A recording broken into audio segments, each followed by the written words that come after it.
This video is inspired by the teachings of Dr. Myles Munroe. How to write your personal vision statement. Writing a personal vision statement is likened to writing a shopping list. Before a house is built, there must be a blueprint, details of the building, which equals a plan. This is how life is supposed to be. The main reason for our being stranded is that we don't know our destiny and the way to it. The poorest man in the world is the man without a dream. The most frustrated is the one who has a dream but doesn't know how to bring it into reality. All humans have ideas, seeds of destiny planted in the minds of man by God. If cultivated, becomes imagination. If the imagination is watered, becomes a plan. And if the plan is followed, it becomes a reality. If you receive an idea from God and you don't cultivate it, it goes away. And if someone receives the same idea and works on it, we might become jealous. Confidence births boldness, which makes us stand against resistance and fight for something we believe in. That's why with it, it's difficult for someone to stop you. Paul says, "I'm confident that he who began the good work in me will finish it." Confidence is the stamina against the resistance against your dream, and those who lack it can easily be swayed away by discouragements. Ideas are very vital in an individual's development. There's a difference between good ideas and God's ideas. Good ideas come and go. God's ideas persist. We can adopt good ideas, but not God's ideas or God's fulfillment. God's ideas are always in harmony with God's will, such that everyone was born to fulfill God's idea, and for this work, you must ask yourself 5 basic questions. 1. Who am I? 2. Where am I from? 3. Why am I here? 4. What can I do? 5. Where am I going? The first question deals with identity. Most of us have become other people or what other people want us to be. You can't be successful unless you identify who you are. Discover your unique, irreplaceable identity, as this will give you the courage to write your own life plan. Number 2 is all about heritage, knowing where you are from as a created being.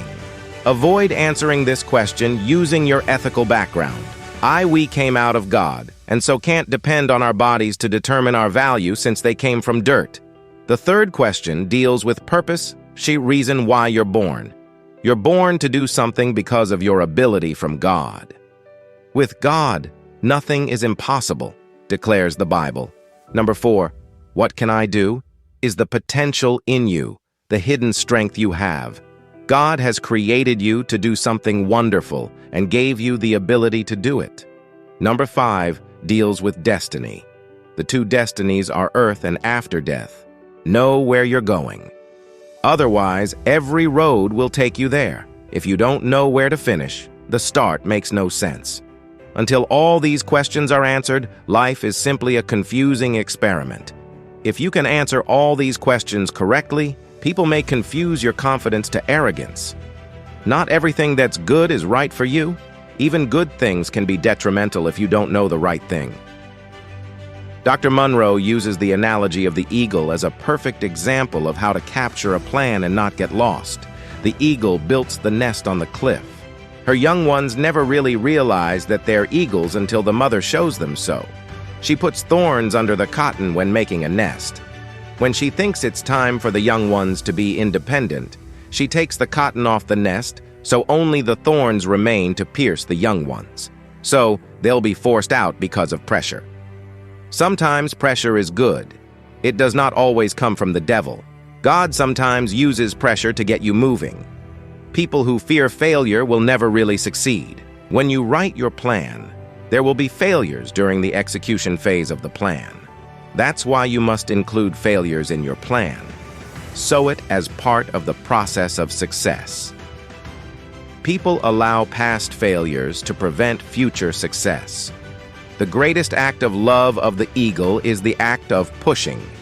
Out of love, the eagle pushes the young ones off the cliff so they can begin to use their wings. Before they fall down, the mother takes them by her wing and takes them to push them again. This goes on until the young eagles begin to realize that they must use their wings. An eagle never knows that it's an eagle until it flies. Eagles never flock together like chickens do.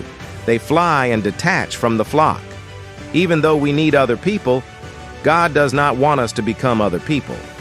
It's too frightening to have a life plan because the dream could be too big, yet you must accomplish it. Proverbs 15:22. Plans fail because of lack of counsel, but with many advisors they will succeed. Have a plan, and God will provide people who will contribute to the success of the plan. Genesis 15:1. The word of God came to Abraham in a vision. Abraham saw what God was saying. You must see your life. The vision of God is always drawing you from where you are to your destiny.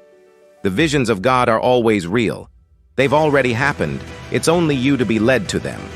It's called inspiration. Purpose is clarity of intent. Such a person who knows their purpose knows what to do. The most powerful combination of words that can make a person unstoppable is clarity of intention propelled by spirit within. A clear vision disciplines your desire. It brings forth self-control. All these, put together, if followed, you'll start living instead of existing.